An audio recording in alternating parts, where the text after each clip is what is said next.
Oke, kembali lagi gengs, kita di sore ini kita kembali di perjalanan kita, kembali lagi di channel Pedot Vlog. Yang baru bergabung silahkan untuk subscribe, like, share, dan juga komen, dan jangan lupa untuk mengaktifkan tombol loncengnya. Oke gengs, perjalanan pulang dari tempat bekerja ya, kita akan sambil ngevlog sambil menikmati jalan sore, sambil menikmati perjalanan sore. Oke gengs, di kali ini kita akan sedikit mengulik ya. Ini tadi belum saya kancing, ini tadi di perjalanan kali ini kita akan sedikit mengulik lagi masalah yang timbul ya, masalah yang timbul dari, bentar ya, mau menyeberang.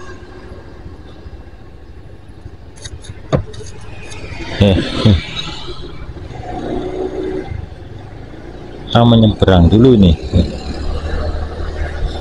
Oke gengs, bentar, berhenti di sini aja dulu.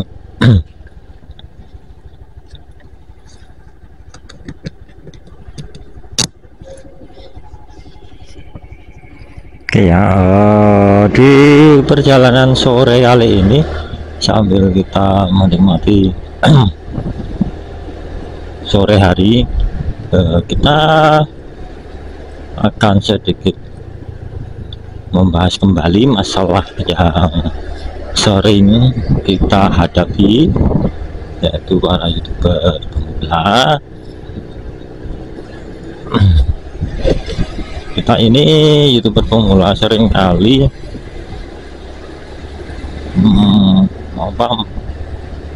melupakan sesuatu pada saat membuat sebuah channel ya, saat membuat video konten atau video konten. Apa saja yang sering kita lupakan? Yang sering kita lupakan itu yang sebenarnya jangan sampai kita melupakan hal itu.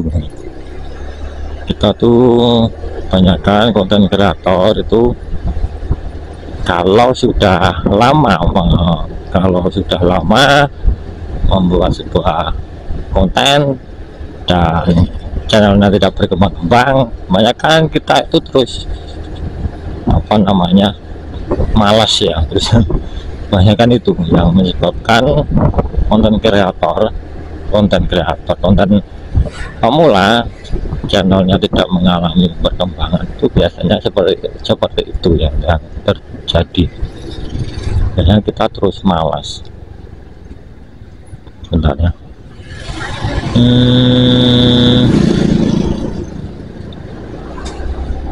Ya itu tadi, biasanya kan kita terus malas, apalagi channelnya belum bau limbah, apalagi yang channelnya belum mendapatkan atau belum monetisasi ya, belum bisa monetisasi. Ini biasanya terus malas, kemudian cenderung malah biasanya tuh menyalahkan YouTube terlalu ketat, terlalu banyak aturan dan lain sebagainya ya, sehingga menyebabkan kita menjadi malas ya. Makanya dari itu kita konten kreator pemula, YouTuber pemula itu juga harus itu tadi ya, cara berpikir kita harus kita ubah dulu ya. Seperti halnya waktu kita kalau sudah bekerja ya, waktu kita bekerja ya di sebuah perusahaan atau di pabrik gitu, gaji kita kan nggak langsung besar kan, iya kan. Nggak mungkin kalian bekerja di sebuah perusahaan gaji kalian langsung gaji yang tertinggi, nggak mungkin. Semua butuh proses, butuh tahap, sebelum kalian bekerja pun kalian juga mau melalui proses juga. Kalian melalui proses belajar, yaitu sekolah duluan, sekolah belajar dulu. Setelah lulus prosesnya yaitu mencari pekerjaan, ya, mencari lowongan. Setelah itu melalui proses lagi yaitu tes seleksi, ya, tes seleksi yang diadakan perusahaan untuk menjaring karyawan. Nah, setelah melalui tes kalian kan terus diterima kan, kalian melalui proses training duluan selama 3 bulan biasanya, ya, proses training dulu. Setelah itu jika dinilai bagus selama training, baru kalian tekan kontrak kan. Nah, tekan kontrak berapa bulan atau berapa tahun seperti itu. Nah, sedangkan gajian ya nggak mungkin langsung besar, pasti gajian ya bertahap kan, sedikit demi sedikit kan.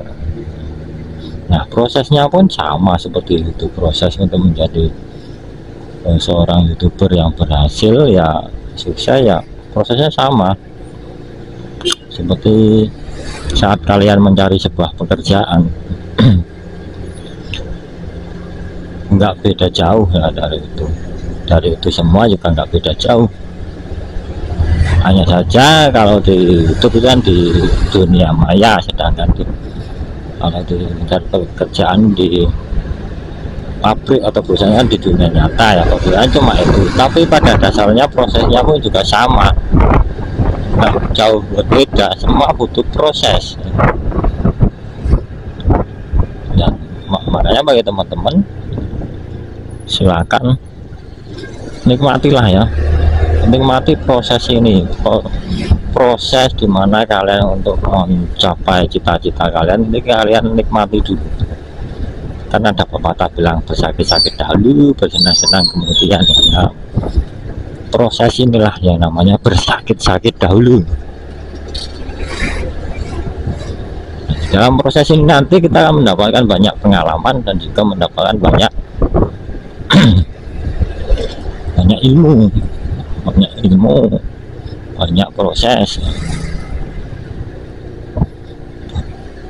Nah, sampai kapan proses itu akan kita lalui, ya, sampai channel kalian benar-benar sudah bisa memberikan kalian hasil prosesnya.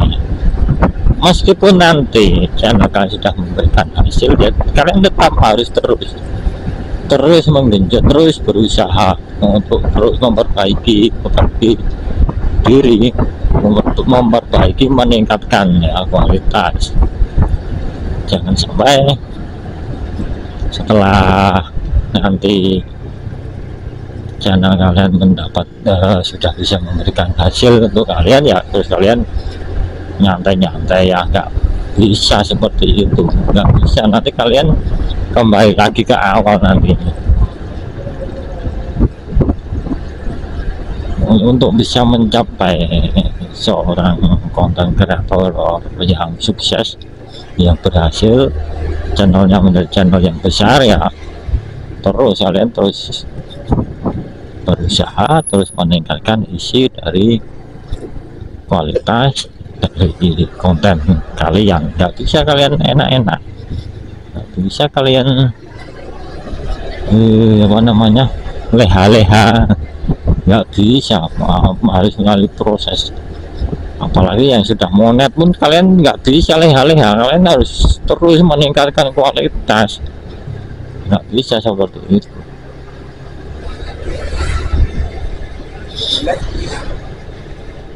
Semakin channel kalian memberikan penghasilan yang besar, semakin kalian harus meningkatkan kualitas kalian. Karena apa ya, karena semakin channel kalian memberikan kalian penghasilan yang besar, YouTube pun juga semakin ketat pula mengawasi kalian, karena YouTube memberikan penghasilan yang besar yang sesuai dengan kualitas video konten kalian. Jadi ya apa saja yang harus dilalui seorang konten kreator pemula, ya itu tadi, terus untuk berusaha terus untuk meningkatkan kualitas isi konten. Ya, untuk meningkatkan kualitas isi konten ya caranya belajar, caranya kalian menggali informasi atau menggali apa namanya, menganalisa dari video-video konten kreator besar. Kalian analisa video mereka, cari yang penontonnya paling banyak yang mana, kalian analisa, kemudian kalian amati, ambil pokok-pokoknya, kalian pelajari, kemudian kalian modifikasi, dan kalian terapkan ke video channel kalian. Jadi nanti kalian akan bisa untuk ya coro-corone itu memancing apa namanya, kualitas kalian supaya keluar. Karena butuh, biasanya itu kan untuk memancing bakat kita, kemampuan kita biasanya harus ada yang memancing ya. Contoh seorang guru ya, seorang guru kan memancing ya, memancing kualitas anak didiknya, memancing apa itu namanya. Bentar, kita berhenti dulu di sini. Ini lampu merah di depan pengadilan. Lurus, nanti kita ke arah mana itu namanya, ke arah Gria Prima ya. Ini tadi kita lewat depan kampus Undida, nanti kita lewat Gria Prima ya. Jadi guru itu sebenarnya memancing bakat dari para siswanya saja. Siswa itu tidak menyadarinya sebenarnya. Dan seorang guru sebenarnya memfasilitasi para anak didiknya supaya kemampuan anak didiknya atau bakat kepintaran dari anak didiknya itu bisa keluar. Tapi sayangnya apa namanya, sayangnya itu banyak para siswa yang kurang memahami sih akan hal itu. Sehingga ya yang terjadi malah guru yang butuh murid, bukan murid yang butuh guru ya. Siswa yang butuh, bukan siswa yang butuh guru, jadi guru yang butuh siswa sekarang. Jadi kebalik. Kalau dulu siswa yang butuh guru untuk mendapatkan ilmu, sekarang guru yang butuh siswa. Kebalik ya sekarang. Makanya dulu orang-orang dulu tuh karakter mereka kuat-kuat karakternya daripada anak-anak sekarang ya. Anak-anak sekarang itu gimana ya, mencari sekolah saja yang nyari orang tuanya yang upet, bukan mereka. Padahal yang butuh sekolah kan mereka, anak-anak. Malah sekarang ini yang upet cari sekolahan orang tuanya, bukan mereka, anak-anak. Anak-anak malah santai-santai, malah main HP, main game di rumah. Perbedaannya di situ ya. Wah, ternyata ini latihan. Tak kirain bos. Salah. Oke, berhenti dulu. Hamprong.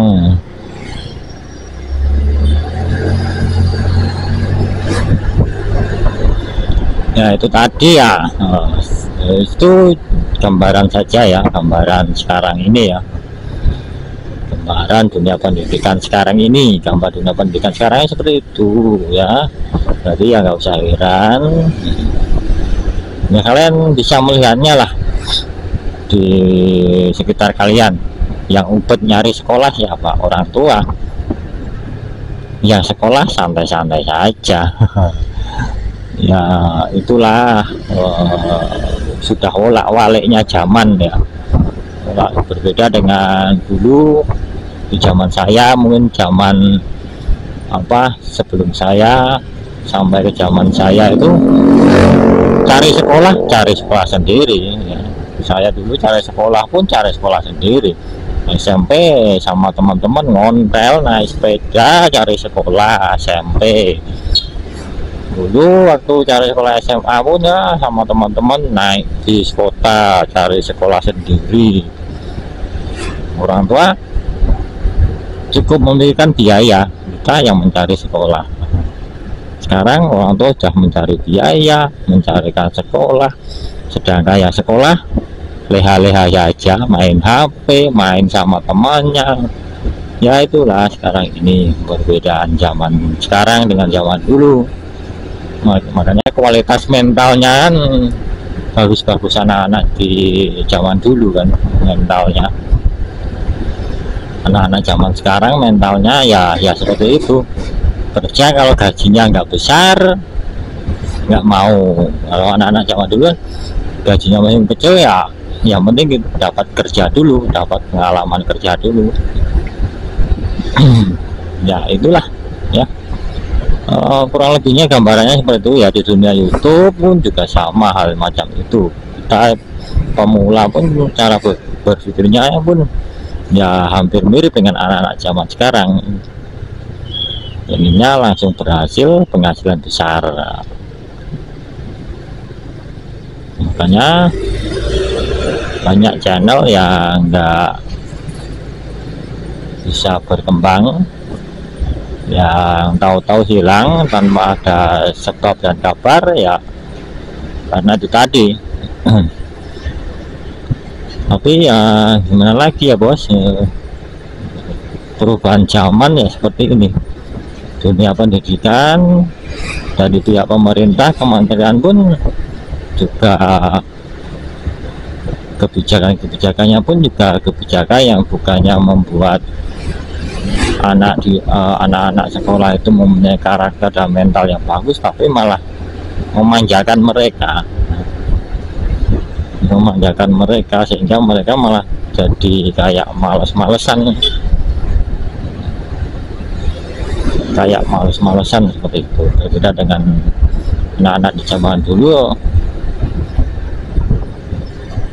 benar-benar apa namanya, benar sekolah, karena sekolahnya pun ya terkait ya mantap ya, sekolahnya itu di sekolah A mantap, karena pilihan kita sendiri, yang cari kita sendiri. Kalau anak-anak sekarang sekolahnya saya enak saudel dewe, karena yang nyari kanan orang tuanya yang nyari kan tidak sesuai keinginan mereka. Oke ya geng, sebentar lagi kita akan sampai di rumah. Oke, ketemu lagi di video yang berikutnya. Sampai ketemu di video yang akan datang.